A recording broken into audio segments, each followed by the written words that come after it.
This morning, Kentucky's teachers through the KEA, Kentucky's law enforcement officers through the FOP, and I, Kentucky's Attorney General, filed suit in Franklin Circuit Court seeking to have the so-called pension reform bill invalidated and overturned. We filed this suit to protect Kentucky's hardworking public servants who leave their families every morning to protect, serve, teach, and help all Kentucky families. These public servants live in our communities.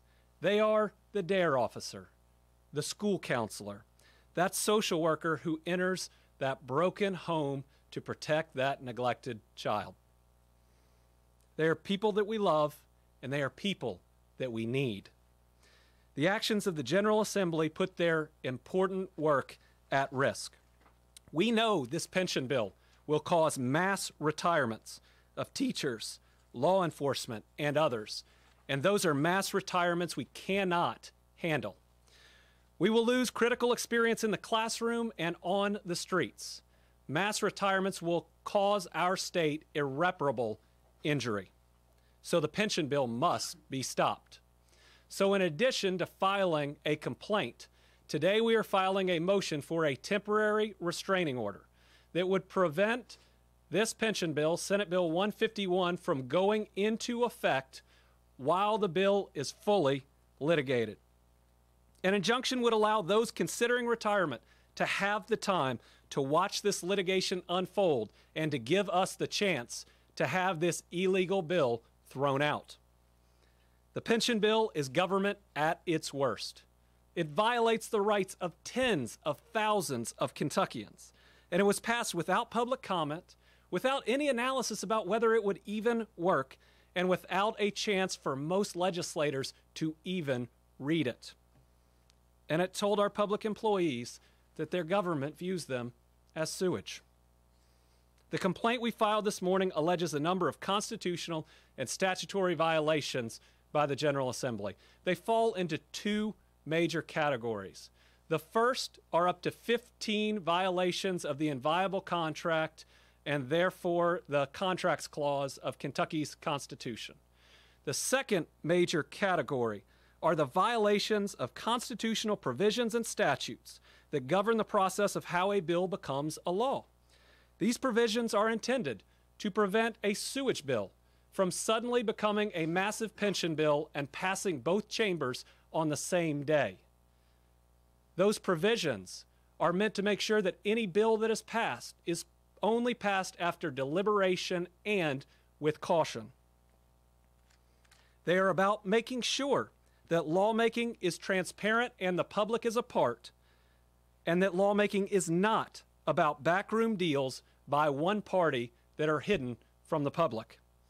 Today we take a stand, not just for public servants and not just for the law, but for the type of government that our people deserve, that is open and transparent and where the public's voice is always heard in the laws that we pass. Our families have to follow the law and the Constitution, and so does our government. I wish it had not come to this, but we warned the General Assembly and the governor. Our teachers told us this bill was unacceptable. Our law enforcement told them that this bill was unconscionable, and on 2 occasions I told them that this pension bill was illegal. But they passed it anyways. The General Assembly may not keep its promise, but I have. We are fully filed and headed to court, and we will win. I'll take any questions. Can you walk us through which parts of the pension bill you think violate current workers' contract rights? So if you look at the 2 major categories, the first is the violations of the inviolable contract. And the easiest place to look for those is inside our motion for temporary injunction. Have you all received that? Crystal, have you been able to hand that out? Okay, we actually have bullet points, and let me turn to that in the complaint, that talks about starting on page 15 of the complaint. What you see is from page 15 through the top of 21. It breaks out the violations of the inviolable contract by the system that it applies to. And what's in the inviolable contract is very clear. There's a statute that says it. It says that the inviolable contract for this system runs from KRS-X to KRS-Y, and all the violations are within that range. The second set, and so if the court rules for us on any of those, it would at least have to throw out those portions of the bill, if not the whole bill. But the process arguments, which are also found in the complaint, such as the required 3 readings, such as signature of a presiding officer, such as the actuarial analysis, would require the entire bill to be thrown out. So the sponsor of the bill say that, at least so say with teachers, that tinkering with the sick day policy is not included, that the sick day policy is not included within the inviolable contract. The statute that provides for how sick days can be calculated is directly within the range identified by the law passed by the General Assembly, creating the inviolable contract as being in the inviolable contract. That's just the law. What's the next step? Obviously, you want a judge to right. an injunction.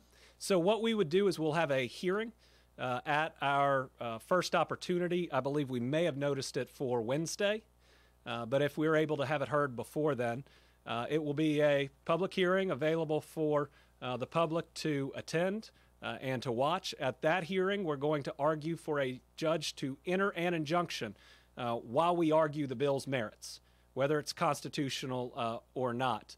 But we're also going to press for a very fast timetable. Kentucky's employees deserve to know whether this bill is constitutional or unconstitutional. But I'm confident that if we can move quickly, that we can get this bill thrown out. And then we need to move quickly to the Kentucky Supreme Court because our employees' rights have been violated.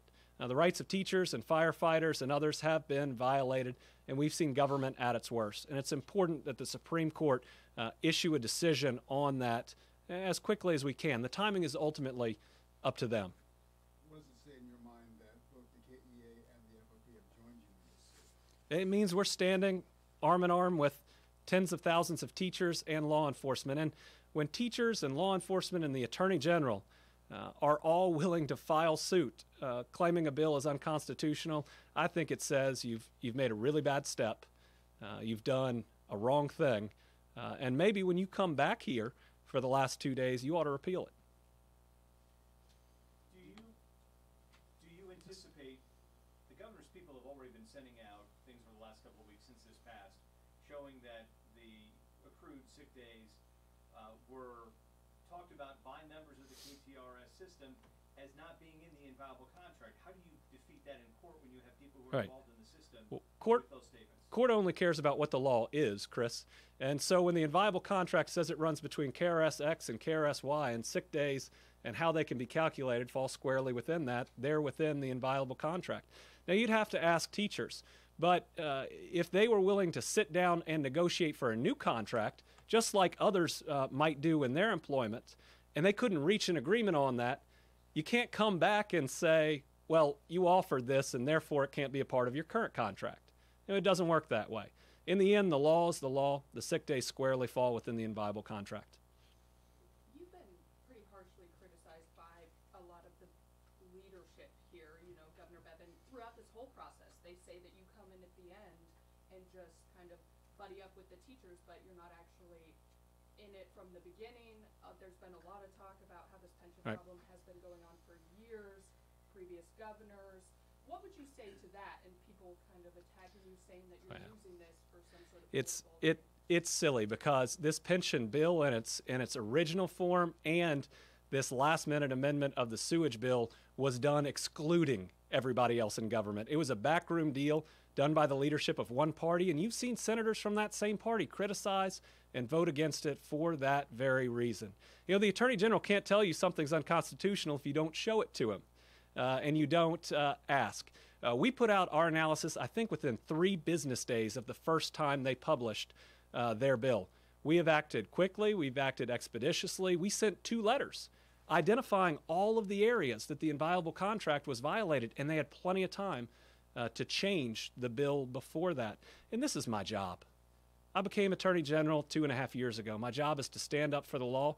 and to hopefully provide our citizens the government that they deserve.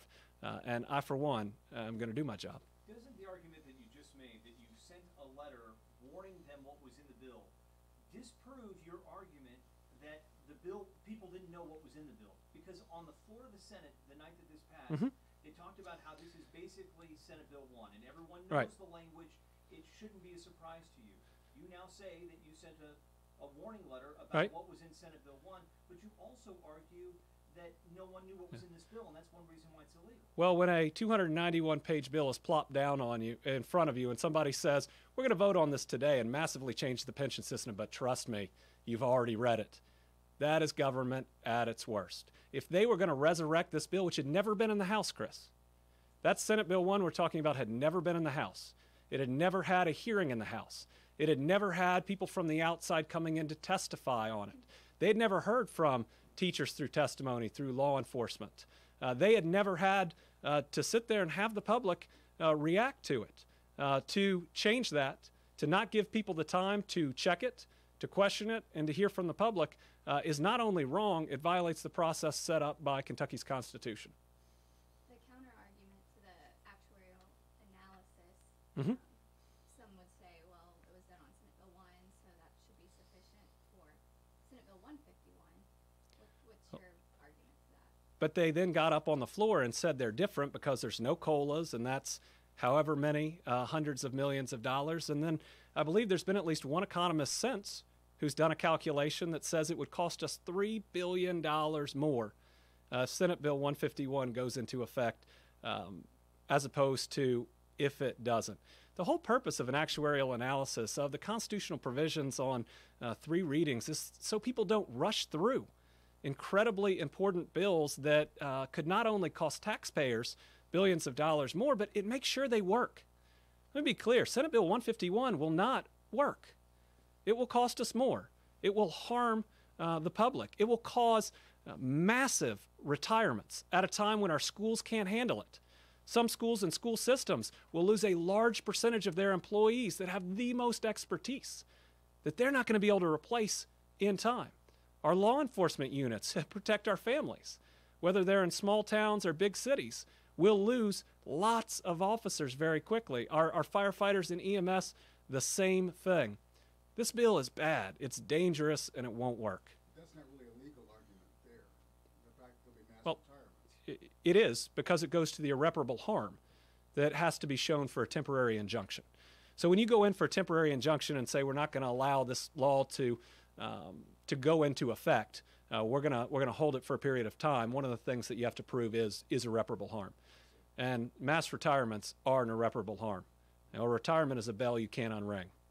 Now, I know you're not a lawmaker, you know, you can't vote, but if this is... If I could, I'd vote against it. But, of course. But if this is successful and you get this bill struck down, the pension is still a problem. So what advice do you have to tackle this? Well, my first advice is that if we can get this struck down, we won't incur the extra $3 billion that at least one group thinks that we will incur. And you can't address a system through illegal means. We all have to act within the law.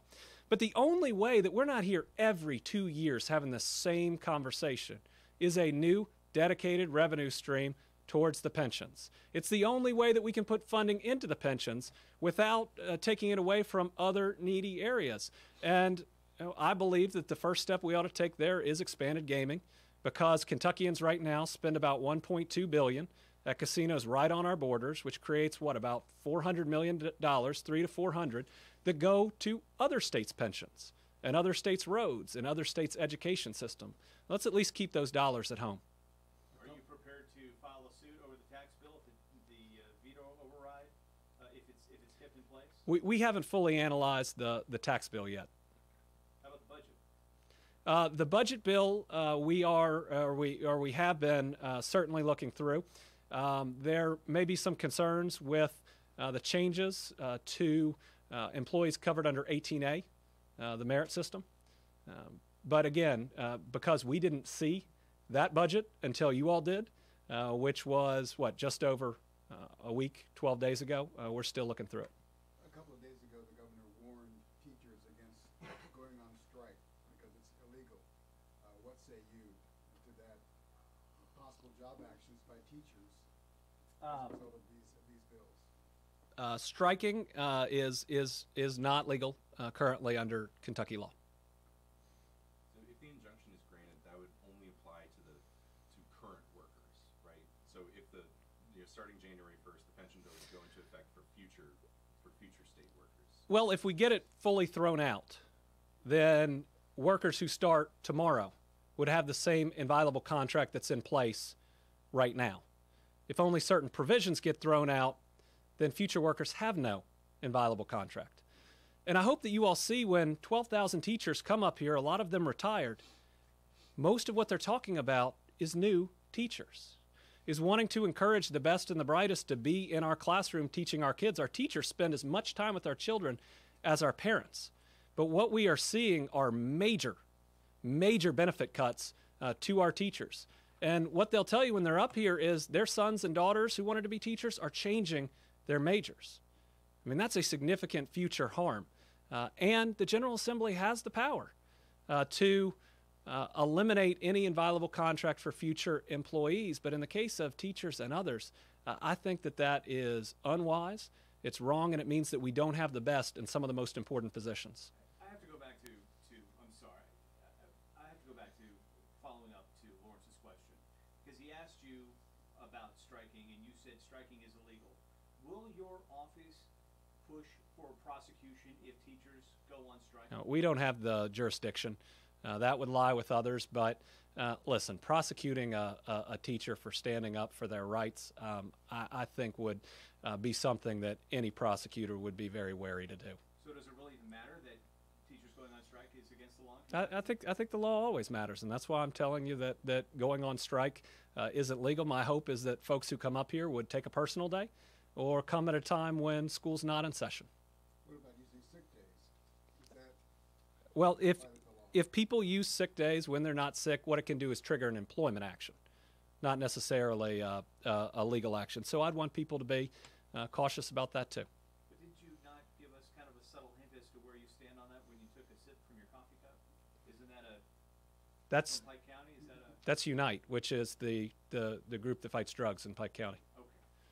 But yes, I am with Unite on fighting drugs. What do you say to people who say, oh, he likes to sue, this is just another chapter in the battle between him and the governor? I would say that the FOP has never filed suit against this governor. The KEA has never filed suit against this governor. And in the end, we're going to win this lawsuit because the General Assembly and the governor have violated the Constitution. All that I ask is that they follow the law. And if they repeatedly refuse to follow the law, then I have to sue them. All right. Thank you all very much.